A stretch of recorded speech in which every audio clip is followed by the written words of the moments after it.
This is Professor Russell James coming to you from Texas Tech University. Welcome to today's lecture from Visual Plan Giving, an introduction to the law and taxation of charitable gift planning.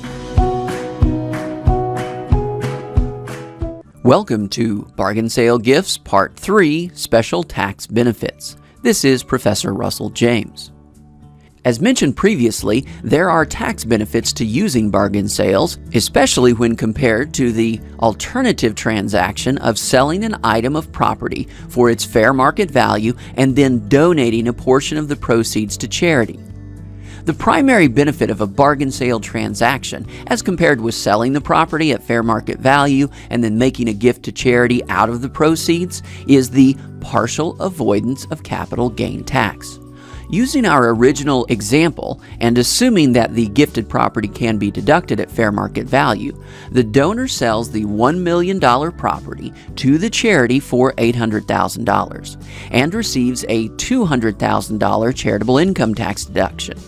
If instead the donor sold the property for $1 million and then gave the charity $200,000 out of the proceeds of the sale, the donor would also generate the same $200,000 charitable income tax deduction. However, the capital gain tax consequences of the two transactions differ. As calculated previously, the bargain sale results in a $400,000 capital gain.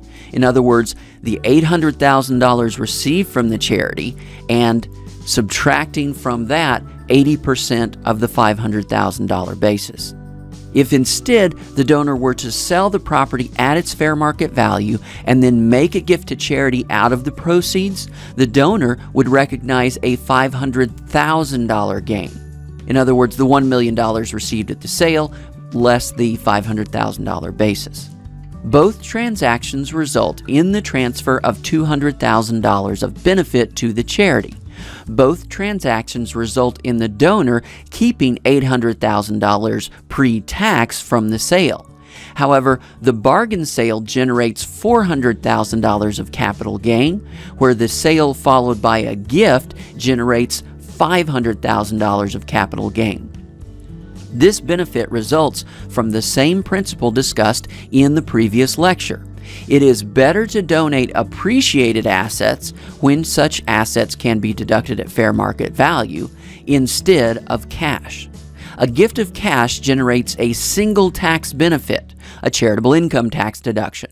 A gift of appreciated property generates two tax benefits, a charitable income tax deduction and avoidance of capital gains tax. The bargain sale, when used with appreciated property, results in the same double tax benefit for the gift portion of the transaction. A donor should not give depreciated property.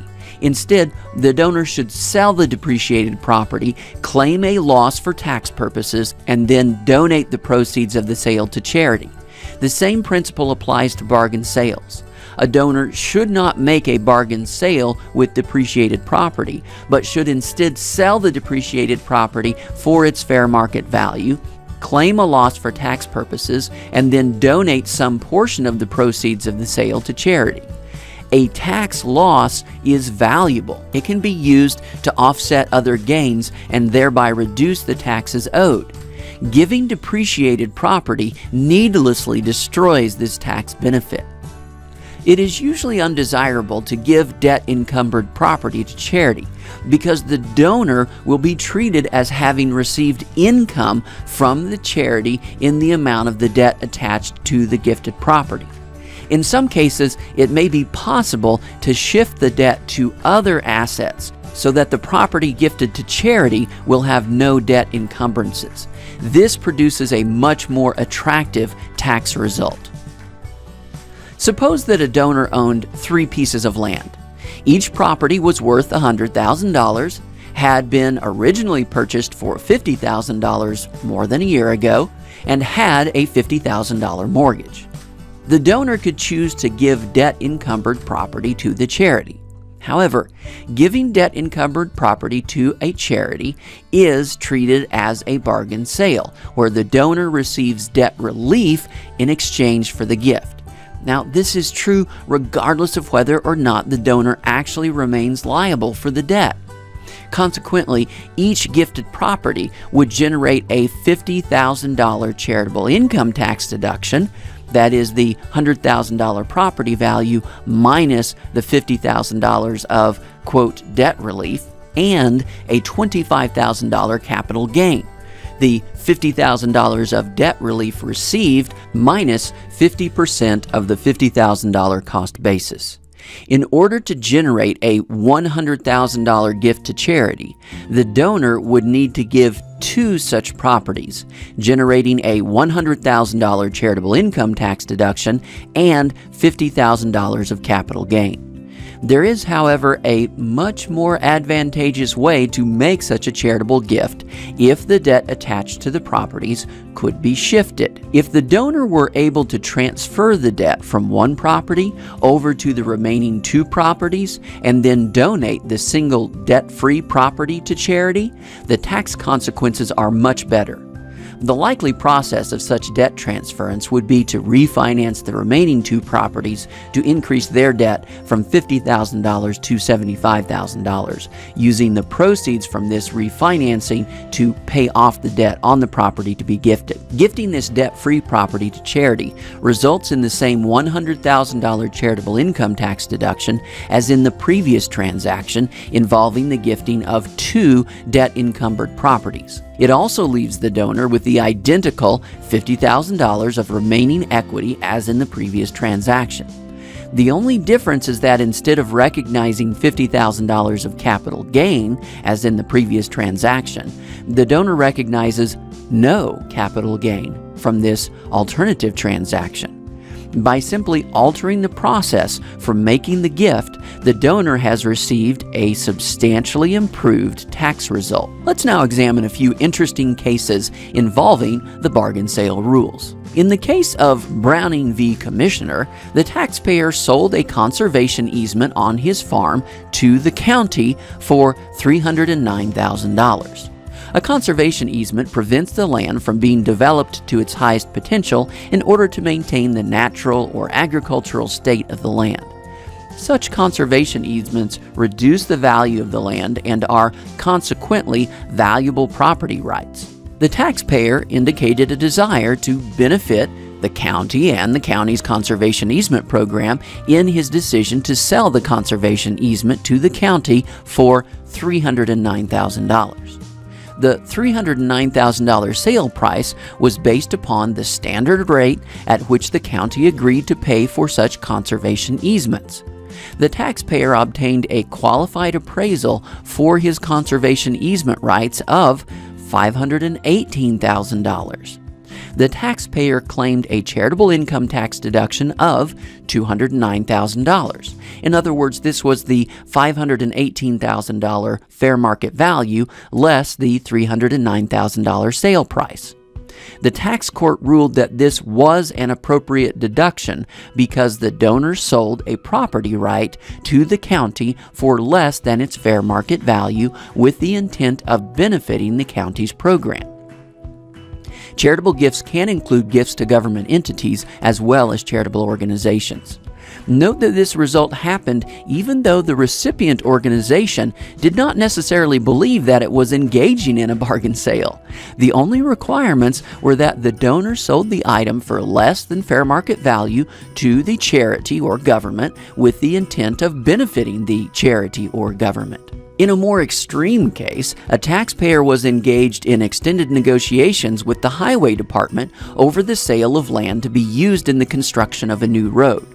These negotiations did not go well. The landowner believed the land to be worth far more than the highway department was willing to pay, and this belief was supported by an appraisal. As a result of the failure to reach an agreement, the highway department sued to take the land by force through eminent domain. In settlement of the contentious lawsuit, the taxpayer agreed to take an amount that was greater than the highway department's earlier offers, but less than the appraised amount.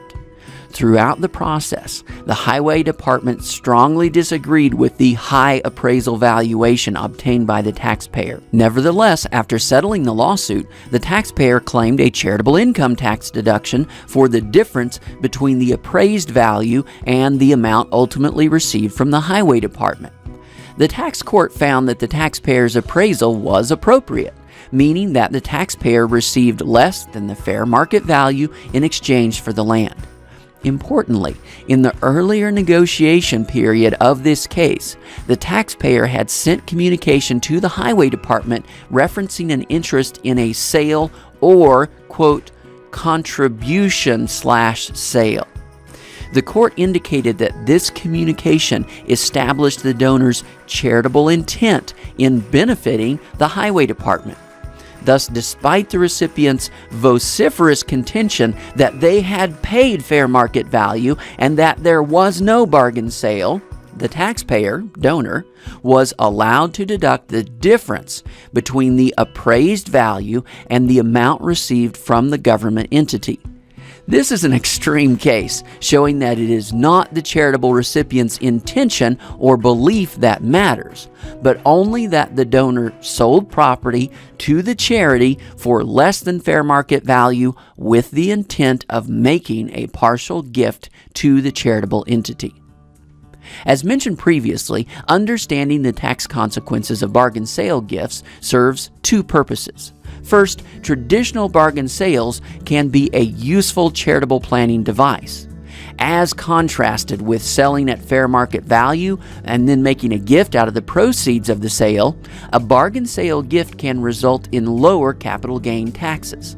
Second, other types of more complex charitable planning, such as charitable gift annuities, are themselves forms of bargain sales. Thus, understanding the tax rules for bargain sales is helpful in understanding the tax consequences for these more complex transactions, because the same principles will continue to apply. This has been Bargain Sale Gifts with Professor Russell James. Thanks for joining us.